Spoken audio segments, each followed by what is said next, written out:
சுட்டும் வெளி சுடரே இனி வரப்போகிற எபிசோடுக்கான ப்ரெடிக்ஷன் தான் பார்க்க போகிறோம். வாங்க பார்க்கலாம். வெற்றி சுடரை பார்க்க சண்முக வீட்டுக்கு போனாலும் அந்த இடத்துல அபிநயாவுக்கு முடியலன்னு தெரிஞ்சதுமே வெற்றி ஏதாவது பண்ணணும், ஆனால் அபிநயாவுக்கு தெரியக்கூடாது அப்படின்னு சொல்லிட்டு சாப்பாடு வாங்கி கொடுக்கறதுக்கு ஹெல்ப்பாக இருக்கார்.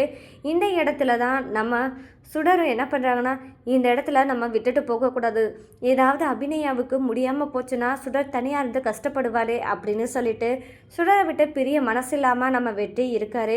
இந்த மாதிரி நேரத்தில் தான் வெற்றி என்ன பண்ணுறான்னா, நம்ம பொண்ணு நல்ல உணவாக சாப்பிடணுமே, அவளுக்கு ஏதாவது வாங்கி கொடுக்கணுமே அப்படின்னு சொல்லி யோசிக்கும் போது தான் சரி நம்ம ஏதாவது வாங்கிட்டு வரலாம் அப்படின்னு சொல்லிட்டு நிறைய ஐட்டம்ஸ் வாங்கிட்டு வந்து நம்ம சுடருக்கு வைக்கிறாரு. அப்போ சுடர்கிட்ட இங்கே வா சுடர் அப்படின்னு கூப்பிடும்போது, என்ன கேப்டன் அங்கிள் அப்படின்னு சொல்லிட்டு சுடர் வராங்க. இங்கே பாரு உனக்காக என்னெல்லாம் வாங்கிட்டு வந்திருக்கேன் அப்படின்னு சொல்லும்போது, இவ்வளவும் எனக்கா கேப்டன் அப்படின்னு சொல்லி கேட்குறாங்க நம்ம சுடர். அப்போ ஆமாம் சுடர், எல்லாமே உனக்கு தான். அப்போ இது என்னது, இது எப்படி சாப்பிடணும் அப்படின்னு ஒவ்வொன்றா கேட்டு தெரிஞ்சு நல்லா சாப்பிட ஆரம்பிக்கிறாங்க நம்ம சுடர். அது மட்டும் இல்லாமல் மழையில் நனைய ஐஸ் சாப்பிட இந்த மாதிரி நல்லா என்ஜாய்மெண்ட்டோட இருக்கிற சுடர் தன்னோட அம்மா கிட்ட என்ன பண்ணுறது, எப்படி உண்மையை சொல்கிறது, இதை பற்றி எதுவுமே நினைக்காம நம்ம சுடர் ரொம்பவே ஜாலியாக இருந்துட்டு தன்னோட அம்மா கிட்ட எப்பவும் போல இருக்காங்க சுடர். இதெல்லாம் ஒரு பக்கம் இருக்க, கர்ணாவுக்கு ஸ்வேதாவை நிச்சயம் பண்ணுறதுக்கு எல்லா வேலையும் நடந்துக்கிட்டு இருக்கு. அந்த இடத்துல வெற்றியும் இருக்காரு. வெற்றி பார்வதியை ஃபோட்டோவை பார்த்துட்டு, அக்கா இந்த இடத்துல நீங்கள் இருக்க வேண்டிய இடத்துல இப்போ ஸ்வேதா வர போகிறாங்க, மகேஷுக்காக தான் எல்லாமே நடக்குது, நீங்கள் சந்தோஷமாக இருப்பீங்கன்னு நான் நினைக்கிறேன் அப்படின்னு சொல்லிட்டு நம்ம வெற்றி ஒரு பக்கம் நினச்சிக்கிட்டு இருக்காரு. ஆனால் இங்கே கர்ணா என்ன நினைக்கிறான்னா, இந்த நாளுக்காக தான் நான் இத்தனை வருஷமும் காத்துட்டு இருந்தேன் ஸ்வேதா, இப்போது இனி எனக்கு மனைவி ஆயிட்டேன்னா கண்டிப்பாக நான் உன்னை தங்கத்தட்டில் வச்சு தாங்குவேன் அப்படின்னு சொல்லிட்டு கர்ணா ஒரு பக்கம் நினைக்கிறாரு. இதெல்லாம் நடக்கும்போது எல்லாமே நிச்சயதார்த்தமும் நல்லபடியாக முடிஞ்சிருது. அப்போ பார்வதி கிட்ட போய் பேசலாம் அப்படின்னு சொல்லிட்டு பார்வதியோட அம்மா சிவசங்கரியும் பார்வதி ஃபோட்டோ கிட்ட நின்று, பார்வதி நீ நினச்ச மாதிரியே நீ சந்தோஷமாக இருப்பேன்னு தான் நான் நினைக்கிறேன்.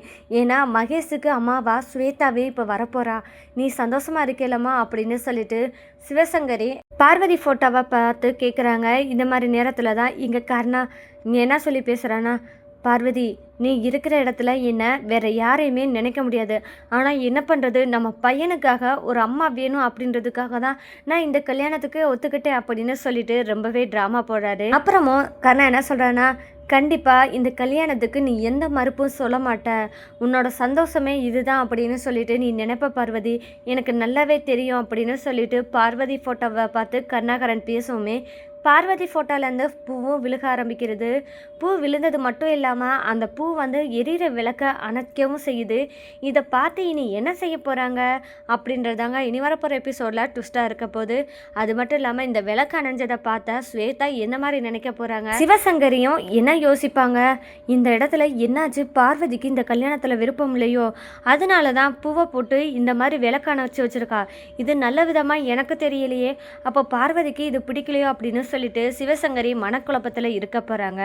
இந்த மாதிரி நேரத்தில் தான் கர்ணா, ஆகா பார்வதி செத்துட்டா, நிம்மதியாக நம்ம ஸ்வேதாவை கல்யாணம் பண்ணிக்கலாம் அப்படின்னு நம்ம யோசிக்கிற இடத்துல பார்வதி பாரு என்ன வேலை பார்த்து வச்சுருக்கா, செத்தும் என்ன ஸ்வேதா கூட வாழ விட மாட்டா போலையே, அதுக்கேற்ற மாதிரி தான் பண்ணுறா, இதை எப்படியாவது நம்ம டைவர்ட் பண்ணணும் அப்படின்னு சொல்லிட்டு கர்ணா என்ன பண்ணுறான்னா, அதெல்லாம் ஒன்றும் இல்லை, பூ விழுந்திருக்கு, அவள் சமாதானம் சொல்லி தெரிவிச்சிருக்கா, ஆனால் அந்த இடத்துல விளக்கு இருந்தனால ஏதோ அந்த பூ மேலே பட்டுருச்சு, அதனால அந்த விளக்கு அணைஞ்சிருச்சு, இது யதார்த்தமான செயல் அப்படின்னு சொல்லிட்டு கர்ணா சமாளிக்க ஆரம்பிக்கிறாரு. இதை நம்பவும் செய்கிறாங்க சிவசங்கரி மற்றும் ஸ்வேதா. ஆனால் இவங்களாம் நம்பினாலும் நான் நம்ப மாட்டேன் அப்படின்ற மாதிரியே நம்ம வெற்றி இருக்க போகிறாரு.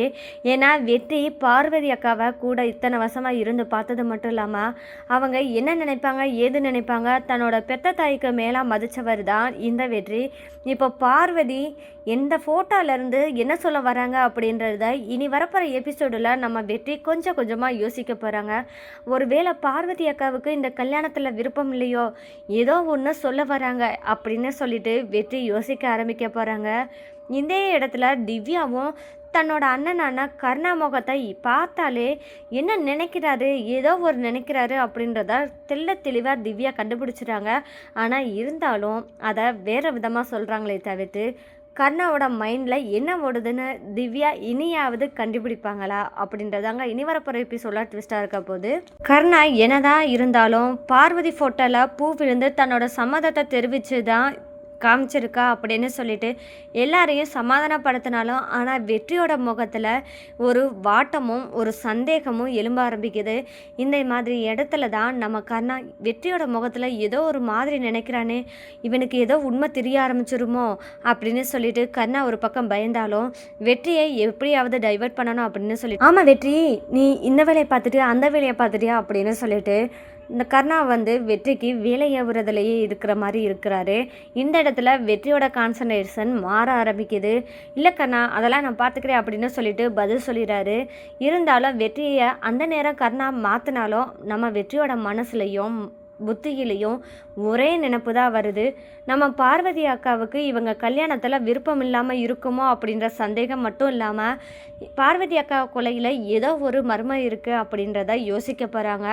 அபிநயாவும் நான் இது நாள் வரைக்கும் நான் பார்வதி அக்காவை கொலை பண்ணலைன்னு சொல்லி தான் இவ்வளோ நாள் சொல்லிட்டு இருந்தா. அப்போ பார்வதி அக்கா கொலைக்கும் ஏதோ ஒரு சம்மந்தம் இருக்குமோ, கர்ணாவுக்கு ஏதாவது தெரிஞ்சிருக்குமோ அப்படின்னு சொல்லிட்டு நம்ம வெற்றி யோசிக்க ஆரம்பிக்கிறாரு. இதுக்கு முதல் கட்டமாக என்ன பண்ணலாம் அப்படின்னு சொல்லி யோசிக்கும் போது தான் சுடரை பார்க்கணும் அப்படின்னு சொல்லிட்டு கரெக்டாக நம்ம சுடரை பார்க்குறதுக்காக ஸ்கூலுக்கு கிளம்பி இருக்காரு. ஆனால் இந்த இடத்துல எல்லாத்தையும் யோசிச்சுட்டு இருக்க அந்த இடத்துல தான் சுடரை பார்த்து எப்படியாவது ஏதாவது கேட்கலாம், அவகிட்ட இருந்து ஏதாவது பதில் கிடைக்குமான்னு சொல்லி பார்க்கலாம் அப்படின்னு சொல்லிட்டு வெற்றி சுடர்கிட்ட பேசுகிறார். ஆமாம் சுடர், உங்கள் அம்மா ஜெயிலில் இருந்தாங்கன்னு சொன்னையே, ஜெயிலில் எதுக்காக இருந்தாங்க, என்ன ஏதாவது உனக்கு தெரியுமா அப்படின்னு கேட்கும்போது தான் நம்ம சொல்கிறாங்க. ஆமாம் கேப்டன் அங்கிள், அம்மா செய்யாத தப்பு, அதாவது கொலை செஞ்சாங்க அப்படின்னு சொல்லி அம்மாவுக்கு தண்டனை கொடுத்ததாகவும் சொன்னாங்க அம்மு என்கிட்ட. ஆனால் இத்தனை வருஷமாக அம்மாவோட நான் இருந்திருக்கேன். ஆனால் அம்மாவோட குணத்தை வச்சு நான் சொல்கிறேன், எங்கள் அம்மா இந்த கொலையை பண்ணியிருக்க வாய்ப்பே கிடையாது. எங்கள் அம்மா ஒரு ஈகெரும்புக்கு கூட துரோகம் பண்ண மாட்டாங்க. அப்படி இருக்கிறவங்க எப்படி கேப்டன் அங்கிள் இப்படி செய்வாங்க, இந்த செயலை எப்படி செய்கிறதுக்கு அவங்களுக்கு மனசு வரும் அப்படின்னு சொல்லி கேட்குறாங்க நம்ம சுடர். இந்த கேள்வியில் தான் நம்ம வெற்றிக்கு என்ன யோசனை வருதுன்னா, சுடரை இவ்வளோ நல்ல பொண்ணை வளர்த்த என் பொண்ணை வளர்த்துருக்கா அப்படி இருக்கும்போது கண்டிப்பாக இந்த கொலையை செஞ்சுருப்பாளா அப்படின்னு சொல்லிட்டு யோசிக்கிறாங்க. அது மட்டும் இல்லை கேப்டன் அங்கிள், கண்டிப்பாக என்னோடய அம்மா என் கூட கடைசி வரைக்கும் இருக்கணும்னு நினைக்கிறேன். திரும்பவும் அவங்க பரோல் முடிஞ்சு ஜெயிலுக்கு போகக்கூடாதுன்னு நினைக்கிறேன்.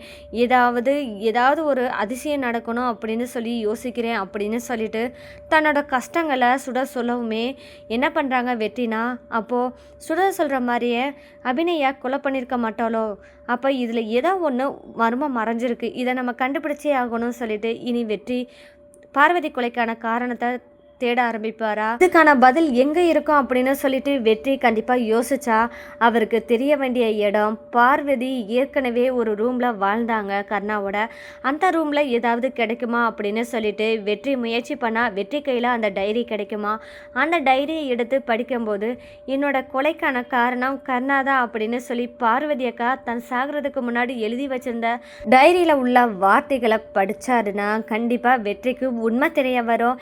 இனி அடுத்ததாக என்ன பண்ண போகிறாரு வெற்றி அப்படின்றதாங்க இனி வரப்போகிற எபிசோடில் ட்விஸ்டாக இருக்க போது.